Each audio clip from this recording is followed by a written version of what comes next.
I just want to read you this poster that I have because I hear a lot of pro-lifers say that life begins at conception. So my poster reads, "Life begins when you understand living women matter more than potential babies." What is it? What do you mean? If it's a potential baby, what is inside of a woman? It's a fetus. Is it living? No. How can it grow if it's not living? Actually, that's like saying if an acorn is a tree. When does the fetus become living?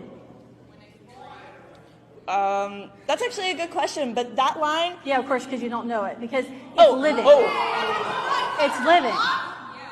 How about you let her speak? You're fundamentally denying science to validate your opinion. You actively deny science, ma'am. How am I denying? What science did I deny, Darby? Okay, so let's look at some posters over here. But you don't have to be here. I need you to tell me what science. You just made an accusation that I denied science. What science did I deny? That it's a child inside of you. It is a clump of cells when I'm a clump of cells. What makes me different? That you were born? You were born. So you don't, what you're arguing is that anything that is not born is not valuable of life. I did not say that.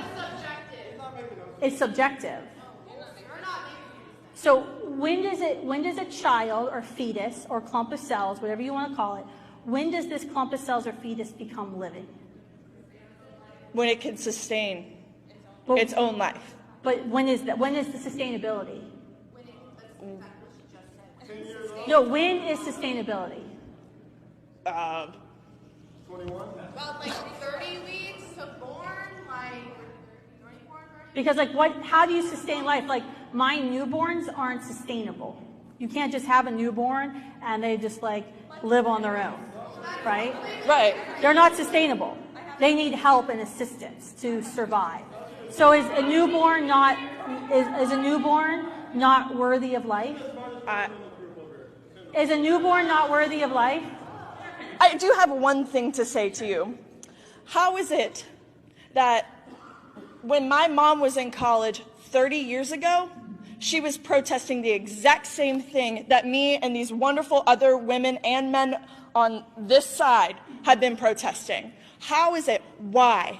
Why are we still protesting? Why are we still having to talk about this issue? It is a basic human right to have an abortion, to have a choice. The reason we're still having the question is because some people don't want to accept the natural consequences of heterosexual sex and be inconvenienced by another human life and want to selfishly choose to end human life in order to have their whims met. That is why you're still arguing that.